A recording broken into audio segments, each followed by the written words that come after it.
Boa tarde, turminha, tudo bem? Nossa aula será de História e daremos continuidade na página 19, exercício 2 e 3. Eu vou fazer a leitura do texto sobre a história dos chinelos. A história desse objeto tão comum para a maioria dos brasileiros é bem antiga. Esse tipo de calçado começou a ser usado no Antigo Egito, há cerca de 6.000 anos. Há um par de chinelos egípcios de mais de 3.500 anos, exposto no Museu Britânico em Londres.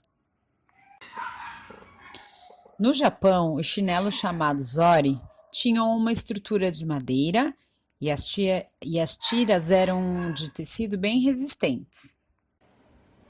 Muitos povos africanos, como os Masai, usavam tiras de couro para fazer seus chinelos.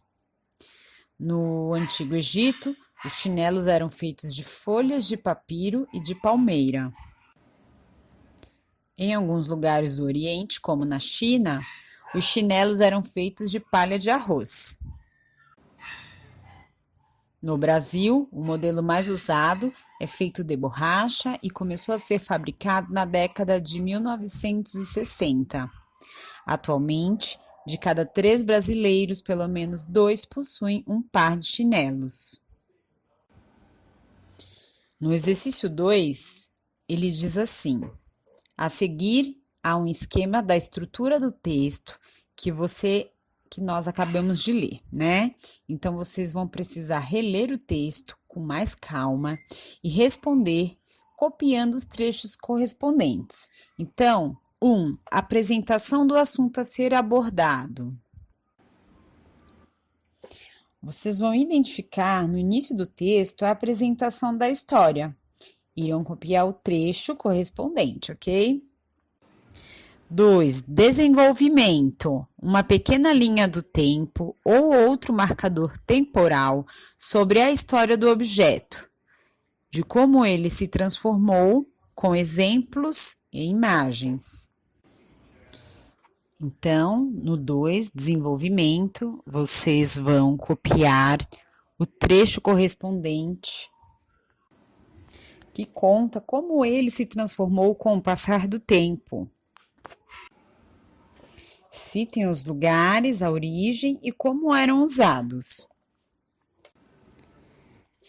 3. Conclusão da história. A história do objeto estende-se até os dias atuais. Qual é a sua situação atualmente? Então, as pessoas ainda fazem uso do chinelo? Vocês vão identificar qual trecho corresponde à conclusão da história, ok? Agora, o exercício 3.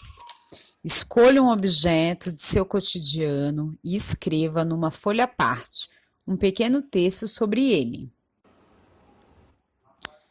Depois da escolha do objeto, vocês vão fazer uma pesquisa sobre ele,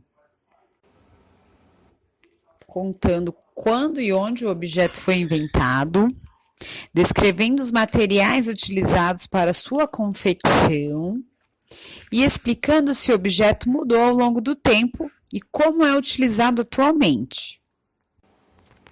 Depois desenhe ou colhe uma imagem dele. Vocês podem fazer numa folha sulfite o desenho ou a colagem. Tudo bem? Então caprichem. Chegamos ao fim de mais uma aula. Até a próxima.